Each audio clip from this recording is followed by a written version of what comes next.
안녕하세요. 안녕하세요. 구독자 5만 명이 모여하고 있는 네. 저와 또 매일경제TV에서 자주 얼굴을 뵙는 네. 한규수 전문가님과 함께 하려고 합니다. 먼저 소개 부탁드릴게요. 네, 저 한규수 전문가고요. 네. 주식 리딩이라고 해야 되나요? 주식 전문가 하고 있습니다. 네. 매일경제TV를 보신 분들이라면 익숙하신 얼굴일 거예요. 저희 수치면 그렇죠. 상한가에도 나오시고. 네. 사실 저랑은 그렇게 방송을 많이 안 해봐서. 그렇죠. 제가 장중방송 출연을 잘 안 해가지고. 창진 하나도 잘 모르죠. 알긴 알죠. 알긴 아는데. 둘이 친해? 아니 처음 그렇죠. 봤어요. 아니죠. 보통 반방송 위주로 하다 보니. 그쵸. 네. 웬만한 전문가님들이랑 거의 말도 놓을 정도로 친한데 그렇죠. 아직은 저희가 네. 거리가 있어요. 맞습니다. 그래서 오늘 그 거리를 깨고 네. 계속 부르려고 한규수 매니저님 전문가님을 모셔봤습니다. 오늘 이야기하고 싶은 게 네, 주식 투자자분들 실제로 많이 이제 상담을 받잖아요. 많이 하죠. 많이 하시죠. 유튜브에서도 할 테고 방송에서도 할 테고 개인적으로도 하실 텐데 어떤 종목을 가장 많이 문의하시는지 그 종목에 대해서 한규수 매니저님은 어떻게 생각하는지 들어보고 싶어서요. 일단 기본적으로 주식을 하는 그 인구 자체가 네. 너무 많이 늘어가지고 키움증권에서 한 2주, 3주 된 것 같은데 하루에 신규 계좌 개설이 4만 개가 넘은 적이 있대요. 하루에. 그 정도로 이제 거의 광풍이고 그만큼 카카오, 네이버, 삼성전자 이런 거 전 국민 다 하는 종목이고 네. 근데 전 국민 다 하는 종목을 물어보는 횟수가 늘어났어요. 예전에 일주일에 삼성전자 2번 물어보셨으면 요새는 하루에 2번 물어보니까 물어보시는 건 다 똑같습니다. 카카오, 네이버, LG화학, 삼성 SDI, 현대차 더 가나요? 이런 게 이제 제일 많은데 어떤 거 먼저 할까요?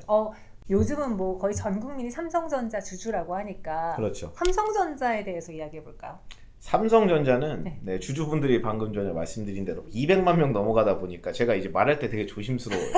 많이 올라오고 주주분도 많은 상태에서 올라오고 하니까 다 좋은데 이게 속도 조절이라는 게 좀 필요할 것 같아요. 이번에 나온 시세가 예전 신고할 때랑 똑같아요. 예전엔 실적 타고 가고 무선사업 핸드폰 잘 팔리니까 한번 올라가고 메모리 사이클 좋으니까 한번 올라가고 비메모리 파운드리 큰다고 해서 한번 올라가고 지금은 다 좋다고 해서 올라가잖아요. 네. 근데 중요한 거는 실적이 분명히 이제 앞으로 프리미엄이 껴가지고 PER이 좀 올라와 있는 상태지만 앞으로 더 좋아질 수밖에 없어요. 구조는. 근데 이게 속도 싸움인데 지금 시가총액이 막 400, 500조까지 쭉 당겨놨는데 올라오는 시간이 너무 빨리 왔잖아요.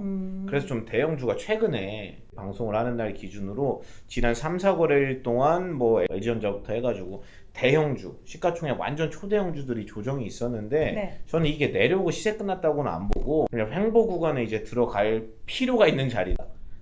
이유는 간단한 거예요. 단기간에 너무 많이 올라와서. 걔네가 안 좋아서가 아니라 네. 그러니까 이제 상식적으로 보면 시총이 코스피에서 삼성전자 편중도가 너무 높은데 얘가 많이 가다 보니까 얘가 쉬지 않고 계속 가버리잖아요. 만약에 여기에서 그럼 삼성전자는 좋고 코스피에는 좋은데 이 양극화가 너무 심해져요. 왜냐하면 시총 큰 애가 올라가면 예를 들어 예전에 이제 100조짜리 애가 올라가는 거랑 네. 300조짜리 애가 올라가는 거랑 사이즈가 아예 다르거든요. 그렇죠. 그럼 이런 애 올리려면 몸집이 크니까 매수가 훨씬 많이 들어와야 돼요. 예전보다. 그럼 얘네가 올라간다는 말은 시총이 커진 상태에서 순매수가 예전보다 훨씬 많이 들어온다는 얘기고 많이 들어오면 상대적으로 다른 애들은 수급이 빈다는 얘기거든요. 네. 그래서 양극화가 심해지는 거예요. 앞으로도 그렇게 될 거예요. 삼성전자가 너무 많이 가버리면. 그러니까 숨고르기가 좀 필요하고 삼성전자, LG화학, LG전자도 시작해가지고 삼성 SDI 이런 애들이 안 좋아서 그런 게 아니라 네. 얘네가 숨고르기를 좀 하면서 이제 화학주 좀 땡겨놓고 건설주 좀 올려놓고 조선주도 좀 올려놓고 이런 그림이 좀 있어야 되는데 지금쯤은 그게 나올 때 된 게 아닌가 그런 생각이죠. 그럼 네. 아까 말씀하신 것처럼 키움이 하루 만에 계좌가 4만 계좌가 뚫렸다고 했잖아요. 그렇죠. 그분들은 이제 담는 건데 맞습니다. 이제 삼성전자를 담으면 조금 지루해질 수 있겠네요. 그 기간 동안 못 버티는 분들도 그렇죠. 분명히 있고요. 저는 물어보시면 뭐라고 하냐면 저 반도체는 너무 좋게 보고 반도체 얘기 거의 노래 부르듯이 어린애들 이제 동요 부르는 것처럼 네. 거의 한 6, 7개월째 무조건 반도체다 무조건. 아. 삼성전자든 소부장이든 그냥 무조건 반도체다 얘기를 많이 했는데 최근에 삼성전자 물어보시는 분들한테는 뭐라고 하냐면 계속 줄이셔가지고 소부장 쪽으로 좀 많이 태우세요. 왜냐면 소부장의 업사이드가 훨씬 많다. 네. 그런 얘기를 많이 하고 삼성전자가 PER이 엄청나게 많이 올랐죠. 실적도 좋아지고 있지만 주가 올라가는 속도가 너무 빠르니까. 네. 그래서 이제 PER이랑 주가 올라가는 속도랑 실적 올라가는 속도를 좀 맞춰준 다음에 그럼 주가가 쉬면 돼요 조금. 그럼 그 과정에서 소부장 키 맞추기 들어가고 소부장이 좀 많이 갈 수 있지 않을까 해서 삼성전자 들고 있는 분들은 웬만하면 대부분 수익 중이실 거거든요. 네. 대부분. 완전 최근에 산 분들 말고는. 그래서 소부장으로 좀 많이 비중을 이동하세요라고 얘기하고 있습니다. 아, 근데 최근에. 원익 IPS, 유진테크 이런 애들도 많이 많이 올라서 그렇죠. 상대적으로 그래도 부담이 좀 덜해요. 그리고 저는 코스닥이 많이 갈 수 있다고 봅니다. 아니 키보다. 그런데요 사실 네. 이번에 느꼈잖아요. 우리가 삼성전자 그렇죠. 막 오르는 거 3,300을 향해 가는 걸 보고서는 제 주변에 많은 사람들이 코스닥은 다시는 안 해. 시총 상위 종목을 살 맞아요. 거야. 나는 다시 이 종목들 다 정리되면 무조건 대형주만 살래라는 친구들이 진짜 많아졌거든요. 맞습니다. 이거는 제가 말씀드리기가 조심스러운데 네. 제 생각에는 네. 기본적으로 주식 살 때 나는 이 종목이 내가 사서 한 10% 정도 수익 내고 나올 수 있겠구나. 아니면 솔직히 얘는 더블도 갈 수 있겠다. 개인적으로 나름대로 생각이 있을 거 아니에요? 네네. 그럼 기왕 살려면 많이 갈 수 있는 게 사는 게 맞겠죠. 그냥 그렇죠. 먹을 그럼 수 그게 있는 룸이 다르다 그렇죠. 이 말인 거죠. 누구는 10% 먹고 누구는 그렇죠. 20% 먹으니까. 지금은 업사이드가 좁아졌죠. 많이. 음. 안 좋은 게 아니라 삼성전자가. 네. 저는 아까 전에 코스닥 방금 전에 얘기했잖아요. 코스닥이 많이 갈 수 있을 것 같다고. 제가 코스닥을 지금도 되게 좋게 보는 이유가 네. 뭐냐면 첫 번째 코스피가 가는 동안 코스닥이 너무 못 가서가 첫 번째고 코스피는 삼성전자 하이닉스가 그냥 멱살 잡고 끌고 갔거든요. 네. 그러니까 이 두 개 종목이 너무 벌려놓은 거예요. 그래서 첫 번째가 그 이유고 다른 이유라고 하면 뭐 예를 들면 이런 거 있잖아요. 그 지금까지 확정은 안 됐는데 3월 중순부터 이제 공매도가 풀리는 거잖아요. 지금까지는 네. 아마 이제 한 3개월 정도 연장이 될 것 같은데 확정이 안 됐으니까 사람마다 생각이 다르겠지만 최근에 개인분들이 이런 생각을 많이 하신대요. 뭐 예를 들면 이게 지금 우리가 안전벨트는 매고 있다. 그 안전벨트가 공매도 금지. 이렇게 생각하는 분이 좀 많다고 하시더라고요. 심리적인 영향을 되게 많이 줬다. 네네. 공매가 지금 막혀 있는 게. 그럼 공매가 풀리면 이제 그럼 상대적으로 많이 올라간 애가 부담이 생길 수밖에 없단 말이죠. 그렇죠. 그럼 많이 올라간 애가 삼성 SDI, LG화학부터 해가지고 LG전자, 현대차, 삼성전자, 하이닉스 이런 애들이 되니까 이게 심리적으로 이거는 좀 그럼 코스닥 쪽으로 좀 가봐야겠다라는 그림이 이건 제 생각이지만 그런 플로우가 좀 생길 수 있고 뭐 여러 가지 이제 재료가 있는데 네. 혹시 삼성전자 말고 지금 시작하는 분들에게 반도체 소부장 쪽을 네. 이야기하고 싶다. 대표적인 종목들 뭐가 있을까요? 소부장 내에서요? 네. 소부장에서는 뭐 유진테크 같은 것도 그 사실 제가 테스 얘기를 엄청 많이 했거든요. 테스. 제 생각입니다. 항상 네. 이 말씀을 꼭 붙이고 해야 돼요. 테스가 싸요. 실적에 비해서 싸 시가총액이. 지금도요. 지금도 안 비쌉니다, 솔직히. 근데 이제 생각을 해야 되는 게 아까 전에도 얘기했잖아요. 굳이 올라갈 애를 하려면 조금 더 많이 갈 수 있는 애를 보는 게 좋지 않을까. 네네네. 그러면 이제 테스가 싸다는 건 이제 팩트인데 거기에서 좀 더 많이 가려면 뭔가 새로운 장비를 새로 납품을 하던지 아니면 기존에 팔던 장비가 예전에 10개 팔았는데 15개 나가던지 뭐 여러 가지 이제 날개가 있어야 되는데 테스는 후자의 비중이 높은 게 아닌가. 그러니까 원래 본업이 좋은 건 맞습니다. 싼 것도 맞는데 지금 가격도 나쁘지 않다고 보고 제가 뭐 반도체 얘기하면 할 말이 엄청 사실 많은데 네. 이걸 생각을 해보셔야 돼요. 반도체가 매매하기가 다른 종목보다 쉬운 이유가 있어요. 끌고 가기가 쉬운 게 예를 들어서 보세요. 이게 식품주라든지 아니면 뭐 화장품 파는 회사. 화장품은 진짜 브랜드별로 변동성이 너무 크잖아요. 네. 뭐 예를 들어가지고 어떤 광고 모델 나왔는데 광고 모델이 너무 이뻐. 근데 그 사람 피부가 너무 좋아가지고 나도 저렇게 되고 싶다. 갑자기 폭발적으로 터지는 경우가 있고 네. 갑자기 아무 이유 없이 있고 조용히 사라지는 브랜드들도 있고 그런 얘기를 왜 하냐면 소비재 같은 경우에 특히 유행 많이 타는 거는 시장에서 실적 예상치가 나올 때 그걸 믿으면 안 돼요. 예를 들어가지고 작년에 영업이익 100억이었는데 올해는 한 150억 나오지 않을까? 매년 이 정도씩 커왔으니까. 네. 근데 그거보다 훨씬 더 터질 수도 있는 거고 좋은 방향으로. 그리고 올해 실제로 박살날 수도 있어요. 유행을 너무 많이 타니까. 근데 이 얘기를 왜 하냐면 반도체 소부장은 유행을 안 타요. 그러니까 시장에 나와 있는 영업이익 예상치가 보통 나옵니다. 그게. 네. 그러니까 계산할 때 별로 걱정을 안 하는 거예요. 이 실적대로 예상 실적을 갖다 쓰니까 예상 실적으로 계산을 했는데 이 정도면 싸다 비싸다를 소비재 같은 경우에는 고개를 살짝 저으면서 하는 거죠. 그러니까 나온다는 보장이 없으니까 그러니까 그런 건 좀 조심해야 되는데 반도체는 그렇지 않다. 그렇죠. 웬만하면 안 깨지고 웬만하면 그리고 올라가면 올라갔지 많이 미끄러지는 경우는 잘 안 나와요. 근데 반도체도 네. 투자 사이클이 있지 않나요? 그렇죠. 그거는 크게 맞습니다. 말씀하시는 것 같아요.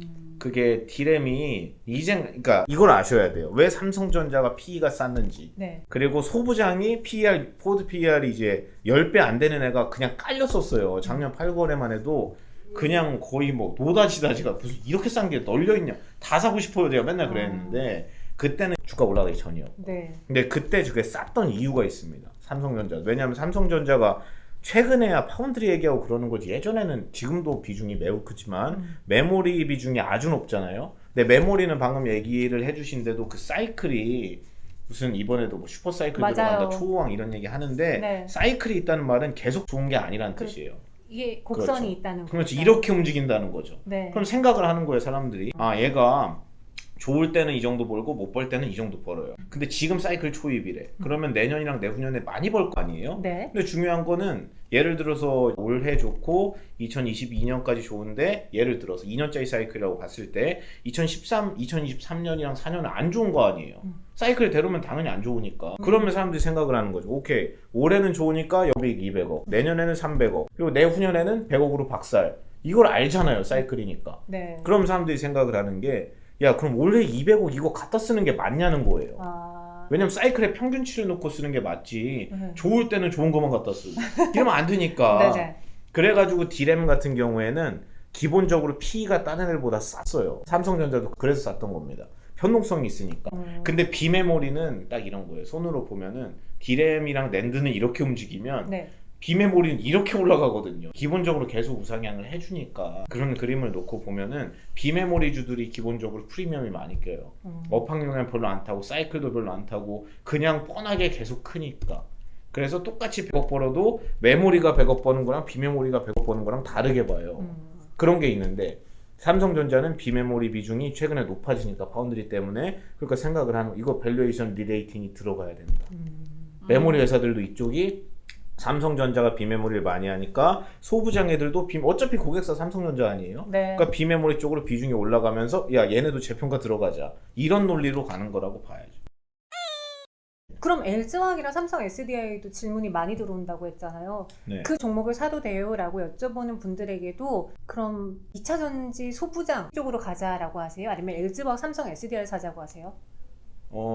오늘도 물어보신 분이 있어요. LG화학 지금 사도 되냐? 왜냐면 네. 내려오니까. 그쵸. 100만 원 찍고 내려왔으니까. 네, 그거 너무 사고 싶다. 네. 그래서 저는 뭐라고 했냐면 LG화학이 나빠서 드리는 말씀은 아닌데 조금 지켜보다가 나중에 하시죠라고 아, 했습니다. 이 역시도. 네. 네. 왜냐면 얘도 룸이 그렇게 넓지 않아. LG화학 회사만 놓고 주가 다 빼고 밸류에이션 다 빼고 네. 회사만 놓고 얘기하면은 진짜 좋은 얘기밖에, 한 시간 내내 좋은 얘기만 할 수 있어요. 너무 좋아가지고 회사가. 네. 물적 분할 했어도 뭐 그건 다른 얘기고, 여튼 회사 자체는 너무 좋은데 주가 수준을 보면은 야, 이거는 횡보를 좀 해야 되지 않을까. 아까 전에 얘기한 거 똑같은 겁니다. 똑같네요. 삼성전자랑 비슷하네요. 그렇죠. 소부장이 2차전지. 같다. 네. 현대기아차는요? 현대기아차는 좋게 봐요, 지금도. 어, 현대기아차는 제 생각입니다. 전 지금도 괜찮다고 생각해요. 아, 지금 사도 돼요? 네, 지금도. 왜냐면은 네. P가 일단 안 비싸요. 그리고 아까 전에 저기 현대차 얘기하면 또 이제 너무 TMI 될 것 같은데 네. 괜찮아요. 이거. 너무 길어져. 언니 시간 괜찮아요? 네, 집에 못 가실까봐. 나는 괜찮아요. 네. 이거 문제예요. 나도 괜찮아요. 네. 여튼 현대차가 네네. 딱 이거예요. 이게 이번에 전기차 플랫폼 EGMP라고 해서 EGMP를 기반으로 네. 첫 번째 전기차가 나오잖아요. 그렇죠. 이번에. 근데 아이오닉 5가 갖고 있는 이제 아이덴티티가 현대차에서 만든 첫 번째 전기차 플랫폼 기반의 전기차. 네. 진짜 전기차라고 보는 거지. 예전에 있던 막 코나 EV라든지 막 포터 EV, 이거 순수 전기차는 맞지만 네. 플랫폼 타고 나온 건 아니잖아요. 그러니까 플랫폼이라는 게 이게 그 시청자분들이 엄청 헷갈려 하시더라고요. 플랫폼이 도대체 뭐냐? 아니, 전기차면 똑같은 전기차지. 코나 EV나 아이오닉 5나 둘 다 순기수 전기차인데 뭐는 뭐 플랫폼이라고 아니라고 뭐는 하고. EGMP 플랫폼이라 그러고. 그렇죠. 네. 그 플랫폼이 쉽게 말하면 그 스케이트보드 같은 거 얘기하는 거거든요. 그러니까 배터리가 그 옛날 말로 이제 배터리잖아요. 배터리가 바닥판에 들어가요. 바닥판. 지금 나오는 전기차는 뭐 엔진룸이라든지 뭐 이런 데 들어가는데 바닥에 깔아요. 바닥에. 배터리를. 네. 그럼 앞에 뒤에가 남잖아요. 예전에 들어간 트렁크야 원래 트렁크고 앞에 엔진룸 들어가는데 공간 효율성이 높아지죠. 아. 배터리가 바닥에 깔리니까. 그러네요. 그래가지고 설계하기에도 용이성이 있고, 자동차 같은 경우에는 이제 그 주행 안정성, 고속으로 주행할 때 안전해야 되고 차 미끄러지면 안 되고 여러 가지가 있잖아요. 그래서 차가 뭐 포르쉐 같은 차들도 그렇고 이제 무게 중심을 밑에 놓으려고 되게 노력을 많이 하거든요. 네네. 예를 들어 가지고 보통 엔진이 앞에 들어가고 뒤에는 트렁크니까 그럼 엔진 무게가 제일 무거우니까 앞으로 하중이 쏠릴 거 아니에요? 네. 그럼 이제 안정성이 떨어져요. 그러니까 무게 배분 비율이라고, 얘기 너무 길어지는 것 같아요. 그게 아니라 네. 자꾸 뒤로 아, 네, 알겠습니다. 부담스러워. 그러니까 벽이 있다 그래서 그런가 네. 자꾸 뒤로 하시더라고요. 여튼 이제 앞에 뒤에 무게 배분 비율이 있어요. 네. 엔진이 앞에 있으니까 무게 배분비가 앞이 높을 수밖에 없잖아요. 근데 이거를 무게 배분비를 막 49대 51까지 맞춰요. 아. 그게 그래가지고 기술이거든요. 이게 네네. 되게 어렵습니다. 아. 그래서 앞에 뒤에 무게 배분비를 맞추고 무게 중심을 밑으로 눌러요. 그러면 이게 쉽게 말하면 차가 바닥에 붙어가는 거예요. 네. 안정성이 엄청 좋아지는데 플랫폼을 이용하면은 가장 무거운 배터리가 바닥에 깔리죠. 바닥에 판으로 깔리죠. 네. 그럼 무게 중심 50대 50 맞추기가 쉽고 아. 무게 중심도 밑으로 내려가니까 안정성도 좋아지고 공간도 넓어지고. 그렇죠. 공간 활용도도 높아지고 그런 게 일단 있는 거고 그게 스케이트보드형 플랫폼이라고 하는데 그게 테슬라가 세계 최초로 만든 거예요. 네. 지금 전 세계에서 전기차 플랫폼을 갖고 있는 회사가 5개밖에 없어요. 몇 개 없거든요. 네. 그래서 저는 그 작년 가을부터 현대차 얘기할 때도 주가가 그냥 3개월 내내 제자리 걸음할 때도 계속 얘기했거든요. 그래요. EGMP만 보면 돼요. 다 필요 없어요. EGMP만 보세요. 내년 2월에 나옵니다. 그게 작년에 한 말인데 지금 곧 나오잖아요 이제. 그래서 이제 좀 재평가의 시작점이 아닌가. 그리고 현대차 장점이 있어요. 현대차가 쉴 때 다른 애들이 너무 많이 가가지고 현대차 그 밸류 보잖아요. 그럼 뭐야 왜 이렇게 싸? 동일선상에서 놓고 보면 조금 그런 문제가 있지만 얘네가 너무 많이 가다 보니 이제 다시 생각을 하는 거죠. 야 그러고 보니까 현대차 이거 왜 이렇게 싸지? 이런 생각이 드는 거예요. 그런 효과가 좀 있어가지고 현기차가 지금도 밸류가 별로 안 비싸거든요. 네. 근데 기아차, 현대차 같은 경우에는 이제 다음 주나 다다음 주쯤이 되면은 애플카 관련해서 공시가 나올 건데 솔직히 그건 뭐라고 나오는지 잘 모르잖아요. 내부자가 네. 아니니까. 근데 중요한 거는 지금 밸류가 비싸지 않다는 겁니다. 네, 지금 밸류가. 네. 둘 중에는 현대차랑 기아차. 그게 엄청 그게 제일 어려운 질문인데. 아빠가 좋아, 엄마가 좋아. 그렇죠. 네. 뭐라고 해야 될지 솔직히 모르겠어. 저는 엄마가 더 좋거든요. 네. 어제 방송에서 그 얘기를 했었는데 여튼 저는 굳이 얘기하면 네. 그냥 반반인 것 같아요. 가면 둘 그래요? 다 가는데. 근데 최근에 기아차가 좀 더 탄력이 좋은 이유가 이게 조지아주 공장을 자꾸 얘기하니까 미국에 지금 기아차가 조지아주에 공장 갖고 있어요. 현대차가 미국 법인 갖고 있는 공장이 엘러베마에 있잖아요. 그럼 현대차는 엘러베마, 기아차는 조지아. 근데 자꾸 애플 얘기하면 조지아 얘기가 나오네? 그럼 조지아면 기아차인데? 이거예요. 이런 느낌으로 가는 거고. 아, 공장의 위치로 지금 예측을 네. 하는 거군요. 조지아 얘기만 나오니까. 근데 조지아에 공장 있는 회사가 또 있거든요.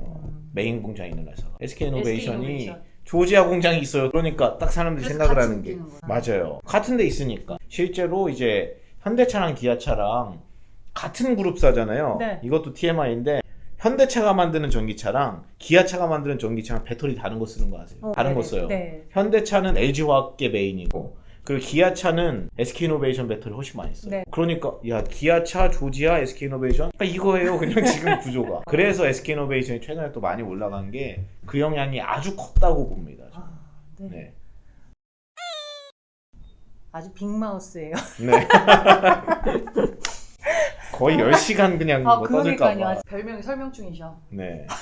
분명히 그겁니다. 유튜브에서. 아 진짜요? 어, 보니까 기본적으로 말하는 걸 좋아하는 이분도. 어. 네. 기본적으로 그냥 말하는 거를 원래 좋아해가지고. 네. 알겠습니다. 누구 붙잡고 얘기하면 다 집에 가시니까. 아, 저제 유튜브에서도 한 번도 안 해봤는데. 한번 해주세요. 구독, 좋아요 눌러주세요. 무서워서 모르겠어요. 그거 뭐.